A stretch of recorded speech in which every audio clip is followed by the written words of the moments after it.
1, 2, 3.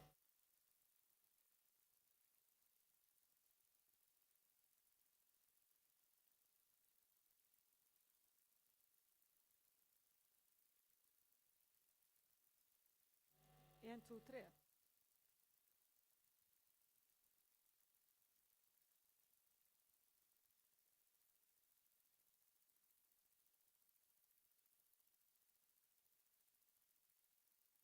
En, två, tre.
Það segir fund settan í bæjarstjórn.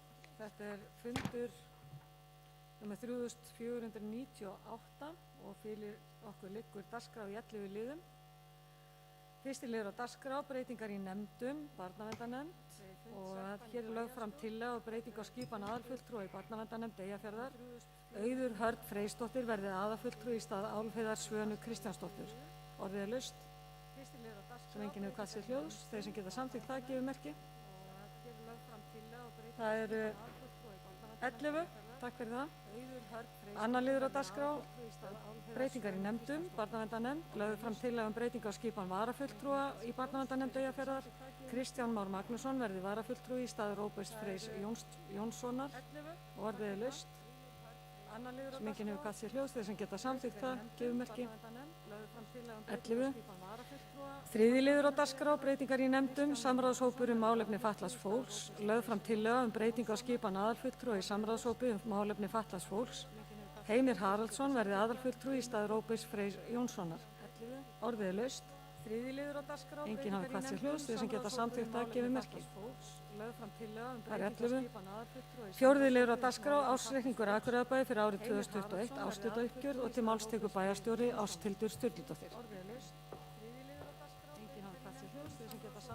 Forseti bæjarfulltrúar, árshlutareikningur fyrir A- og B-hluta Akureyrarbæjar fyrir tímabilið 1. janúar til 30. júní 2021 er hér lagður fram til umræðu. Rekstrarniðurstaða A- og B-hluta á fyrri hluta ársins var neikvæð 706,5 milljónir króna en áætlun gerði ráð fyrir að rekstrarhalli yrði 1075,2 milljónir króna á tímabilinu. Afkoma samstæðunnar á fyrri hluta ársins er því nokkru betri en áætlun gerði ráð fyrir eða sem nemur 369 milljónum króna. Þetta eru því nokkuð jákvæð tíðindi fyrir okkur. Rekstrarniðurstaða A-hluta á fyrri hluta ársins var neikvæð 795 milljónir króna en áætlun gerði ráð fyrir að rekstrarhalli yrði 1013 milljónir króna á tímabilinu. Afkoma A-hluta er því 280 milljónum króna betri en áætlun gerði ráð fyrir. Tekjur samstæðunar voru samtals 13.903 milljónir króna en áætlun gerði ráð fyrir að tekjur yrði 14.027 milljónir króna. Skatttekjur voru 6.672 milljónir króna sem 344 milljónum umfram áætlun. Tekjur frá jöfnunarsjóði voru 1692 milljónir króna sem 167 milljónum undir áætlun. Aðrar tekjur voru 5.540 milljónir króna sem 301 milljón undir áætlun. Rekstrargjöld samstæðunnar fyrir afskriftir voru samtals 12.683 milljónir króna sem 585 milljónum undir áætlun. Laun og launatengd gjöld voru 8.357 milljónir króna en áætlun gerði ráð fyrir 8.824 milljónum króna.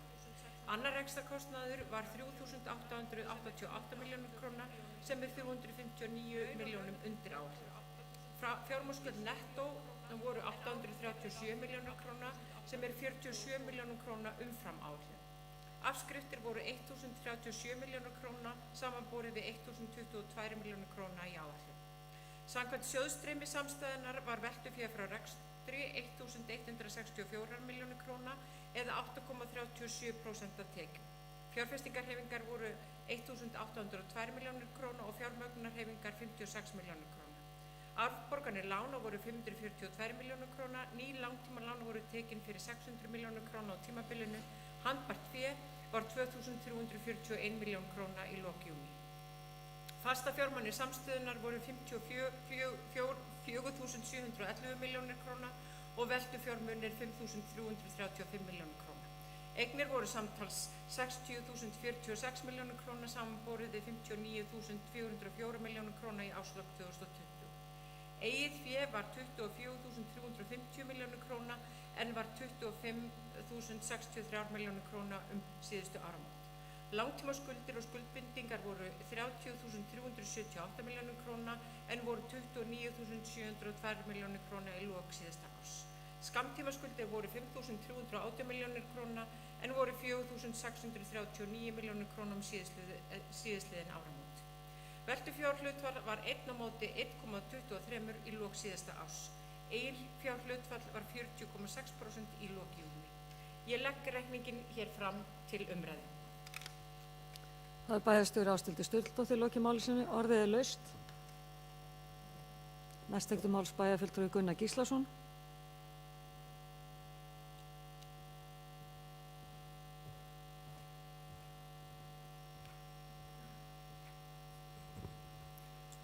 Forseti ágæta bæjarfulltrúar. Það er vissulega jákvætt að sjá það að reksturinn töluvert betur staddur heldur en við gerðum ráð fyrir í upphafi. Það er þarna ákveðin áhyggjuefni sem ég langar bara til að horfa hérna.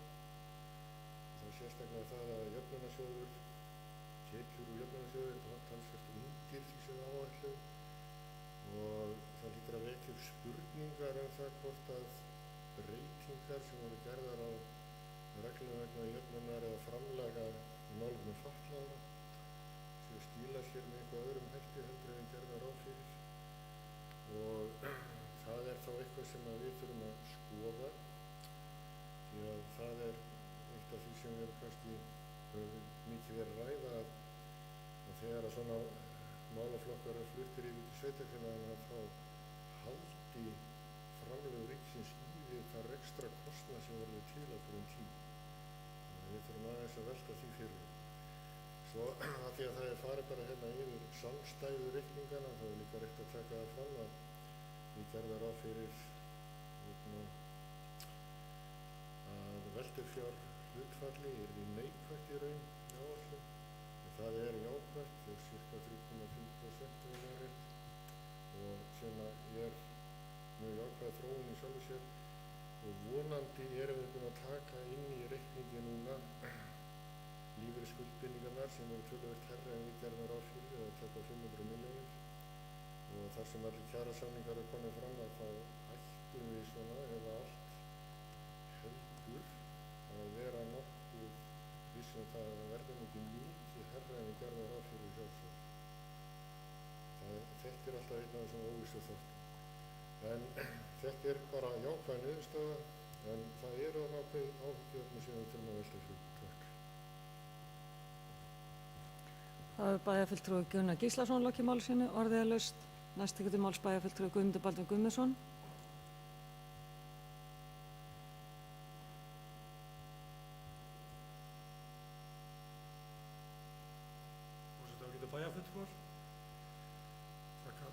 bæjarstjóri fyrir yfirferð á þessum reikningi eða ásluta reikningi sem náttúrulega bara púltstaða á fyrstu 6 mánuðum ársins, það að segja, ekki púltstaða, þetta hluti ársins og maður velti við sig hvernig þetta þróast hjá okkur á komandi mánuðum. Þetta eru svo margir óvisst þættir í samfélaginu og það eru sjálf í árslutuppgjörinu að útsvarstekjur eru hærri heldur en við reiknum með og það er jákvætt. Þannig að og veltum við á rekstri er eins og Gunnar Bæjarstjóri kom inn á, það er jákvætt og er einhvern veginn 3,6% það er svona jákvætt teikn þetta, en vissulega er einhvað sem ég ljóst að reksturinn er erfið, veltum við á rekstri, ég hef oft talað um það í þessum stóli hér að til þess að við séum með svona sjálfbæra rekstur, þá þyrftum við þessi tala verið 7,5% af tekjum, þannig að það er svona, það þarf meira til, en ég sé nú samt sem á ástandauppgjöfum þeirra sveitarfélaga sem hafa verið að skila, það er bara almennt þannig að rekstur sveitarfélaga er nokkuð þungur þessa dagana og uppgjöf þeirra stóru sveitarfélaga sem hafa verið að skila hefur verið verri heldur en eða svona, maður kannski sé ekki að vera áallum gerð á því en er þungur, þannig að við höfum verið þennan sama vanda að glíma og það hefur líka verið hækkanir og tekjur ekki að skila sér sem skylda út, þannig að það er það sem við þurfum að takast á við og við erum þessa dagana hvort að vinna að fjárhagsáætlun fyrir næsta ár, þannig sem verður síðasta fjárhagsáætlun á þessu kjörtímabili og það er líka snúið ykkur að koma henni saman. Þó svo að það sé jákvætt að ákoma sér yfirtryggðan áætlun að gera ráð fyrir þá er ýmist ekki ofta sem við þurfum að hafa huga þegar við erum að hugsa fjármálabæjarins. Takk fyrir. Það er bæjarfulltrúi Guðmundur Baldvin Guðmundsson lokið máli sínu, orðið er laust. Það sem fleiri hafa ekki hvað sér hljóðs, þeir sem geta staðfest áslutauppgjöri gefið merki. Það er 11. Þá koma 7. lið, reglur styrki til náms- og verkfæra og tækjakaupa til máls tekur bæjarfulltrúi Heimir Haraldsson.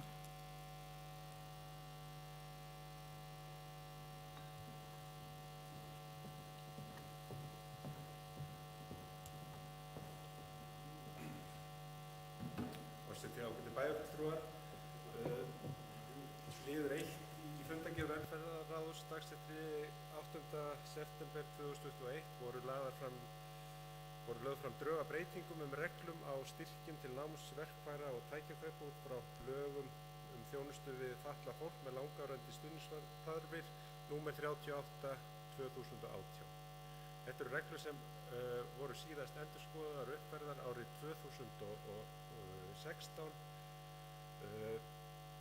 Skemmst er frá því að segja að velferðarráð samþykkti þessar breytingar á reglum og vísaði því til bæjarstjórnar sem ég legg þá fram hér til samþykktar, en þetta eru reglur samkvæmt 25. greinar laga þjónustu við fatlað fólk og þetta eru styrkir til verkfæra og tækjakaupa eða aðra fyrirgreiðslu vegna heimavinnu eða sjálfstæðra starfsemi að endurhæfingu lokinni og styrku til greiðslu námskostnað sem ekki er greiddur samkvæmt ákvæðum annarra laga. En ég legg hér þetta fram til samþykktar. Það er bæjarfulltrúi Heimir Haraldsson lokið máli sínu, orðið er laust þennan lið. Sem enginn hefur hvað sér hljóðs, þeir sem geta samþykkt breytingarna gefið merki. Það eru 11 og þá förum við í lið hérna fjárhagsáætlun Akureyrarbæjar viðauki til máls tekur bæjarfulltrúi Guðmundur Baldvin Guðmundsson.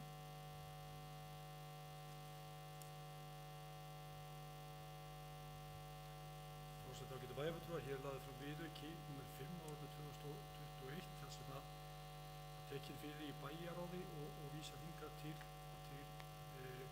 afgreiðslu. Þetta er viðaukinn er í tveimur liðum, annars vegar aukinn launakostnað vegna sérúrræða í leikskólum á 15,6 milljónir króna og síðan er rekstrarsamningur Nökkva nýtt Siglingahús upp á 1953.000 krónur, 1,9 milljónir rúmar. Útgjaldaaukningin er samtals 17,5 milljarðar og er mætt með lækkun á launaáætlun vinnuskóla og er áætlun rekstrarniðurstaða því óbreytt. Takk fyrir. Þá bæjarfulltrúi Guðmundur Baldvin Guðmundsson lokið máli sínu, orðið er laust. Sem enginn hefur hvað sér hljóðs, þess að geta samþykkt þennan viðauka gefið merki. 11, takk fyrir það. Þá koma 7. lið á dagskrá, starfsfólk í kjördeildum, lagður fram til kynningar listi frá kjörstjórn Akureyrarbæjar með nöfnum 36 aðalmanna vegna starfa í kjördeildum við alþingiskosningar þann 25. september næstkomandi. Orðið er laust þennan lið sem enginn hefur hvatt sér hljóðs. Það var engin bókun, þetta er bara lagt hér fram til kynningar. Þá er komið 8. lið á dagskrá, alþingiskosningar, afgreiðsla athugasemda við kjörskrá. Lagt er til að bæjarlögmanni verði veitt heimild til að afgreiða athugasemdir við kjörskrá sem berast kunna og leiðrétta kjörskrá. Orðið er laust þennan lið sem enginn hefur hvatt sér hljóðs. Þeir sem geta samþykkt það gefið merki. 11, takk fyrir það. Þá komið 9. lið á dagskrá er íþróttastefna, til máls tekur bæjarfulltrúi Sólu Björk Stefánsdóttir.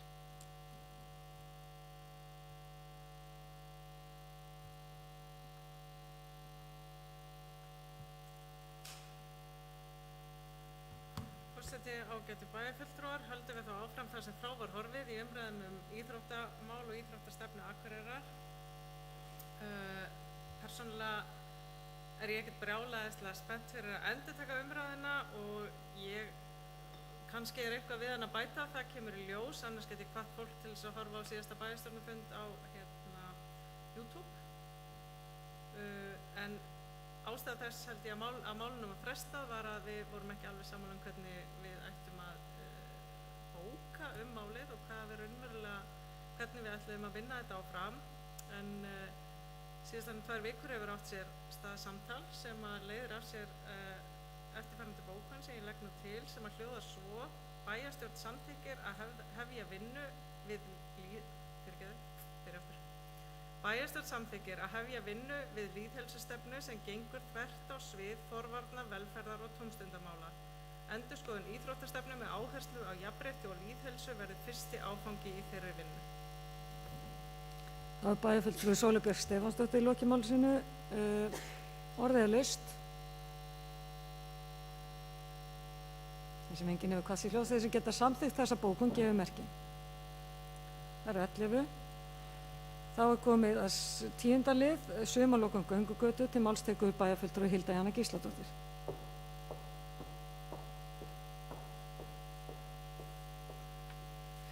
Forseti, ágætu bæjarfulltrúar, göngugatan okkar í hjarta bæjarins er alveg dásamleg. Endurgerð húsa hefur heppnast vel, kaffihús, veitingastaðir, verslun og þjónusta og nú síðast leikvöllur fyrir börn sem hefur verið frábær viðbót við miðbæinn okkar.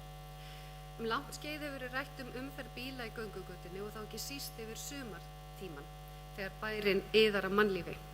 Árið 2016 lagði RHA fyrir bæjarbúa spurningakönnun sem stýrist meðal annars viðhorf þeirra til bílaumferðar í götunni.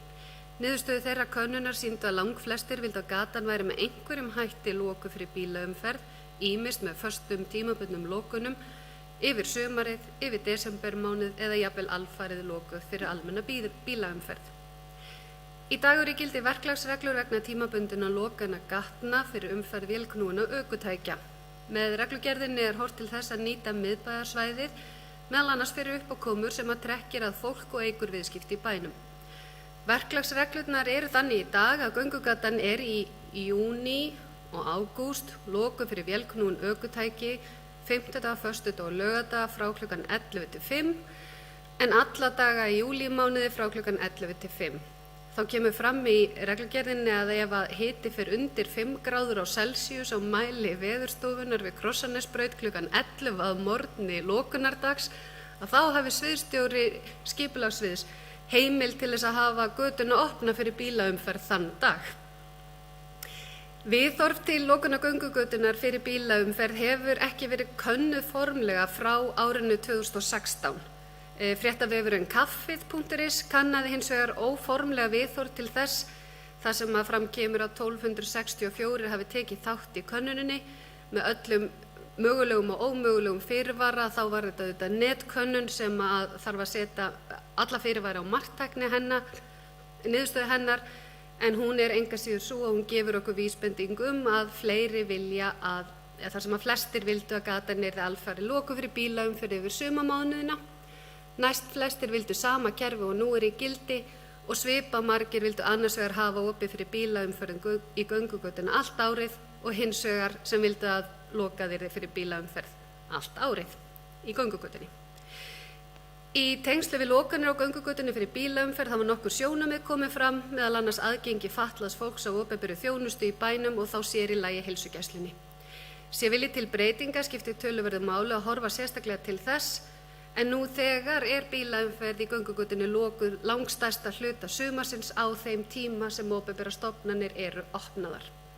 Ég tel full ástæðu til þess að endurskoða verklagsreglurnar og vonast til þess að sú vinna skili okkur því að loka verði fyrir bílaumferð yfir sumarmánuðina í júní, júlí og ágúst á sama tíma og við skoðum sérstaklega hvernig tryggja megi aðgengi fatlaðs fólks að nauðsynlegri þjónustu. Markmiðið á sjálfsögðu að vera að tryggja okkur iðandi mannlíf og gleði á miðbæjarsvæðinu okkar í hjarta bæjarins. Ég legg því fram fyrir hönd bæjarstjórnar eftirfarandi bókun sem hljómar svo: Bæjarstjórn leggur til að núgildandi samþykkt verklagsreglur vegna tímabundinna lokana gatna verði tekin til endurskoðunar með það að markmið að auka lokun göngugötunnar í Hafnarstræti yfir sumarmánuðina. Felur bæjarstjórn skipulagsráði að vinna drög að breytingum á reglunum í samráði og samtali við hagaðila. Skoða þarf sérstaklega hvernig tryggja megi aðgengi fatlaðs fólks á nauðsynlegri þjónustu á svæðinu. Takk fyrir. Það er bæjarfulltrúi Hilda Jana Gísladóttir loki máli sínu, orðið er laust. Sem enginn hefur kvatt sér hljóðs, þeir sem geta samþykkt bókunina, gefið merki. Það eru 11, þá er komið að síðasta liða dagskrá, skýrsla bæjarstjóra, til máls tekur bæjarstjóri Ásthildur Sturludóttir. Forseti, ágætu bæjarfulltrúar. Áfram er nú unnið að þeim umtalsverðu skipulags- og stjórnsýslubreytingum sem standa fyrir dyrum hjá Akureyrarbæ. Undirbúningnum miðar vel, en að sjálfsögðu þarf að halda tryggilega alla þræði og það í mörg horn að líta. Síðustu fundina hef ég átt ófá vinnufundi vegna þessa og einnig vegna fjárhagsáætlunar Akureyrarbæjar sem tengist óhjákvæmilega þessum breytingum með ýmsum hætti. Miðvikudaginn 8. september fór ég til Grímseyjar ásamt Höllu Björk Reynisdóttur forseta bæjarstjórnar til að vera við jarðarför Bjarna Magnússonar fyrrverandi hreppstjóra og oddvita í Grímsey. Blessuð sé minning hans. Fimmtudaginn 9. september var mikill hátíðisdagur þegar formleg vígsla á nýju aðstöðuhúsi Siglingaklúbbsins Nökkva fór fram í blíðskaparveðri. Það var einnig skrifað undir nýjan rekstrarsamning sem kveður á að Siglingaklúbburinn sjá rekstur og umsjón nýja hússins og svæðisins. Sama dag var gengið frá ráðningu Sumarliða Helgasonar í starf sviðsstjóra á nýju þjónustu- og skipulagssviði og kemur hann til starfa í byrjun næsta mánaðar. Föstudaginn 10. september sat ég fund með almannavarnanefnd en daginn áður hafði verið lýst yfir óvissustigi vegna landris í Öskju. Þar hefur landrisið 67 cm frá því í byrjun ágúst og er talið líklegast að kvika sé að safnast fyrir undir eldstöðinni. Því er vissara að hafa varan á. Föstudaginn 10. september átti ég einnig fund með stjórn flokkunar Eyjafjarðar EHF þar sem tekið var fyrir erindi frá SSNE að gera úttekt á möguleikunum í kringum líforkuver. Á döfinu eru áframhaldandi fundir út af þessu og umræður um þetta mál. Annað var nú ekki fleira. Þá hefur bæjarstjóri lokið máli sínu og dagskráin tæmd. Eftirtalda fundagerðir eru lagðar fram til kynningar. Afgreiðslufundur byggingafulltrúa 8. og 16. september, bæjarráð 9. og 16. september, frístundaráð 15. september, fræðsluráð 7. september, skipulagsráð 15. september, stjórn Akureyrarstofu 16. september, umhverfis- og mannvirkjaráð 10. september, velferðarráð 8. september og að hægt að nálgast allar þessar fundagerðir á heimasíðu bæjarins og ég segi þá fundi slitið klukkan 16:20.